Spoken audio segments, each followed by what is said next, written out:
Feast your eyes on a dizzying array of candy, from American classics to exotic confections. We like to think of ourselves as that candy store on the corner that you remember from when you were a child, and it still exists on Main Street today. Or in this case, Newbury Street. Robin's Candy is the brainchild of owner Robin Helfand. We are not a children's candy store. We like to say that we're for the child and every grown-up. Of course, kids like it anyway. Do you want it? Mm-hmm. More than 5,000 items crowd this sugary playland, including some wacky stuff. Pickled flavored lip balm and bacon candy canes, food face plates, and gargantuan goodies. Put them together. We'll have a gigantic some more now.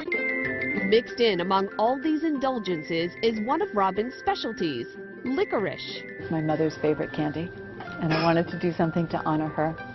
And we have over 65 varieties at any given time. What most Americans don't know is American-made licorice does not actually have licorice in it. It has anise.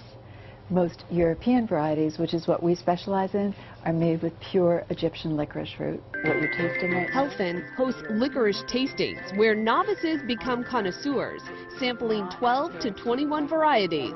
Champagne and sparkling water help cleanse the palate. And just like in coffee, there'll be different notes.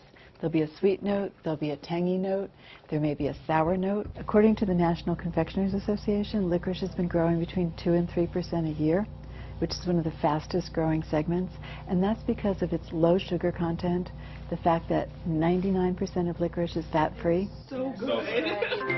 Customer Mark Pardes always aims straight for the licorice jars.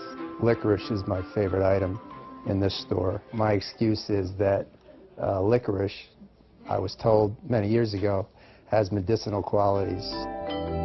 Helfand says area actors and singers buy licorice drops and syrups to soothe ailing throats, while others swear licorice calms an upset stomach. Check with your doctor first, but to the average person, eaten in moderation, licorice is good for your stomach. It's mildly antiseptic.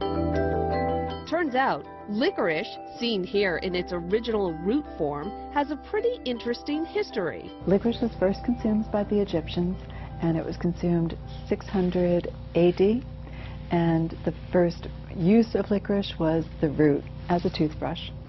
Customers are always surprised to discover the different textures and flavors of licorice, ranging from minty and sweet to powerfully salty.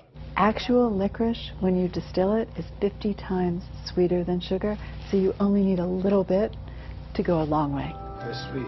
Sweet, soft, bears. Who could say no to a bear? And they're bears. And as Robin mentioned, the best quality licorice root still comes from the Mediterranean, Egypt, and Sicily in particular. And the original Robin's Candy Store is still in Great Barrington, Massachusetts, where it is a local landmark. Take your taste buds for a ride.